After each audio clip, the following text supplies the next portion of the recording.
História da Redenção, capítulo 56. Os enganos de Satanás.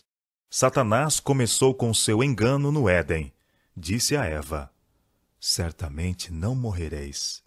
Esta foi a primeira lição de Satanás sobre a imortalidade da alma, e ele tem prosseguido com esse engano desde aquele tempo até o presente, e o conservará até que termine o cativeiro dos filhos de Deus. Foram-me indicados Adão e Eva no Éden. Participaram da árvore proibida, e então a espada inflamada foi colocada em redor da árvore da vida, e eles foram expulsos do jardim, para que não participassem da árvore da vida e fossem pecadores imortais. O fruto desta árvore deveria perpetuar a imortalidade. Ouvi um anjo perguntar: quem da família de Adão passou pela espada inflamada e participou da árvore da vida? Ouvi outro anjo responder: nenhum da família de Adão passou por aquela espada inflamada e participou da árvore. Portanto, não há pecador imortal. A alma que pecar morrerá morte eterna. Morte esta de que não haverá esperança de ressurreição, e então se aplacará a ira de Deus. Foi-me coisa surpreendente a ver Satanás tão bem conseguido fazer os homens crerem que as palavras de Deus, a alma que pecar, essa morrerá, em Ezequiel capítulo 18, verso 4, significasse que a alma que pecar não morrerá, mas viverá eternamente em estado miserável. Disse o anjo: vida é vida, quer seja em dores, quer em felicidade. A morte é sem dor, sem alegria, sem ódio. Satanás disse a seus anjos que fizessem um esforço especial para espalhar a mentira, a princípio proferida a Eva no Éden: certamente não morrereis. E sendo o erro recebido pelo povo, e sendo esse levado a crer que o homem é imortal, Satanás induziu-os a crer que o pecador viverá em eterno estado de miséria.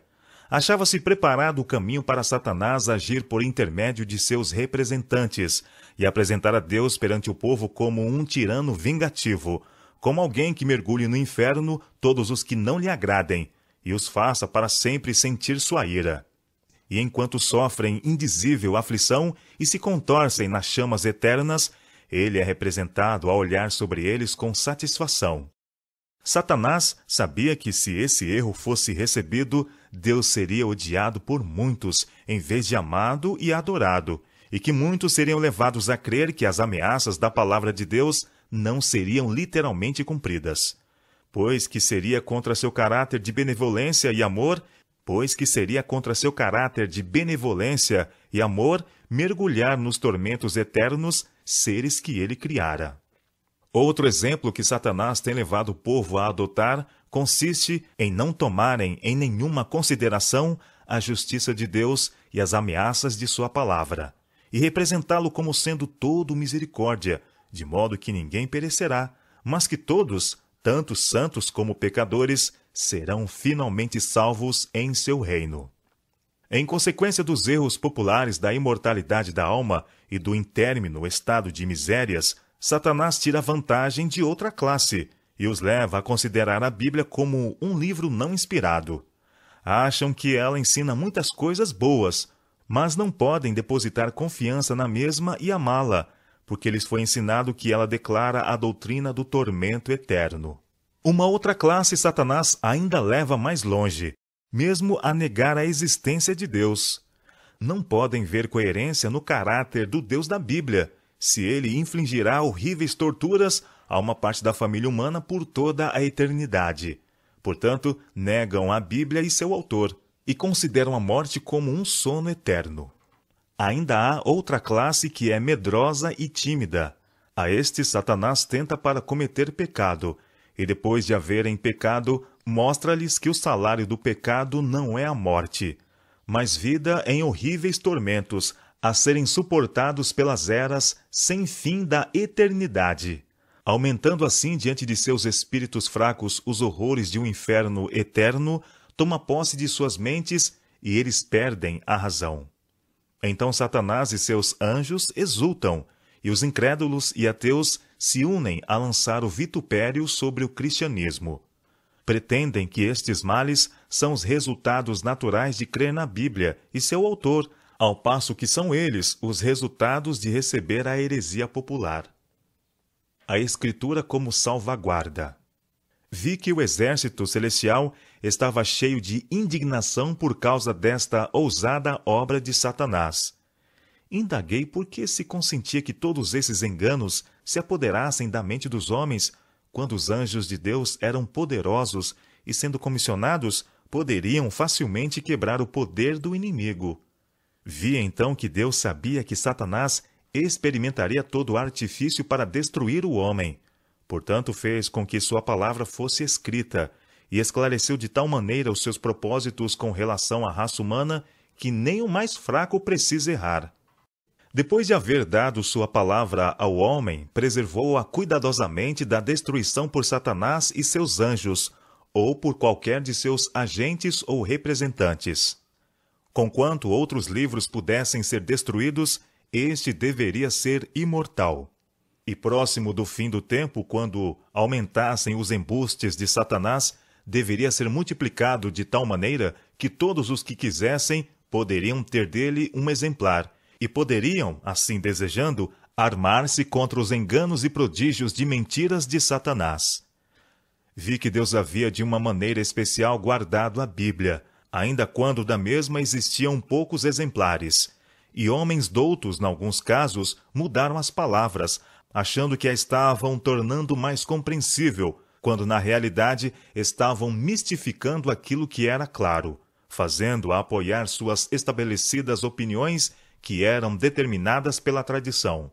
Vi, porém, que a palavra de Deus como um todo é uma cadeia perfeita, prendendo-se uma parte à outra e explicando-se mutuamente.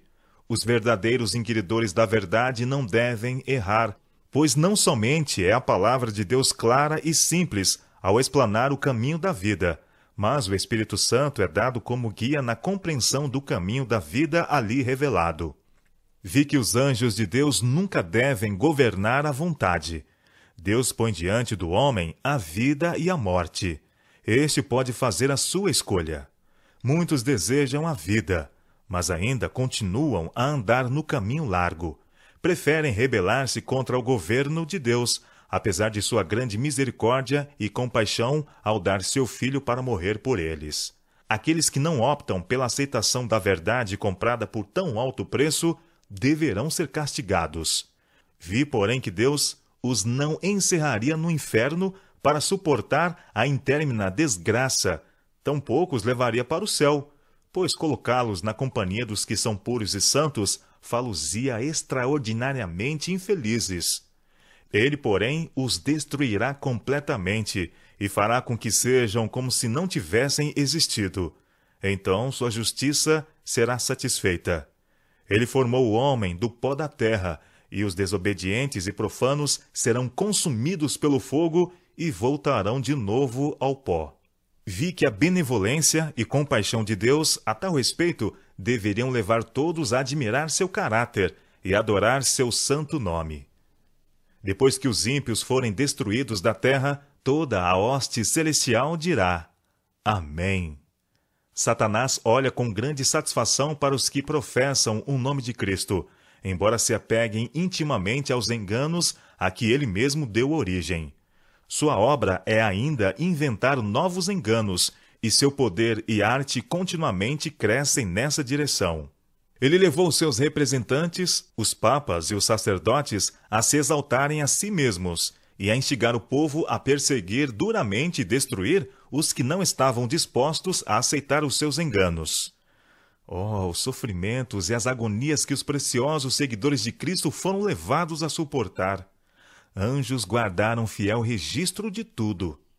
Satanás e seus anjos maus exultantemente disseram aos anjos que ministravam a esses santos sofredores que eles deviam ser todos mortos, a fim de que não fosse deixado na terra um só cristão fiel.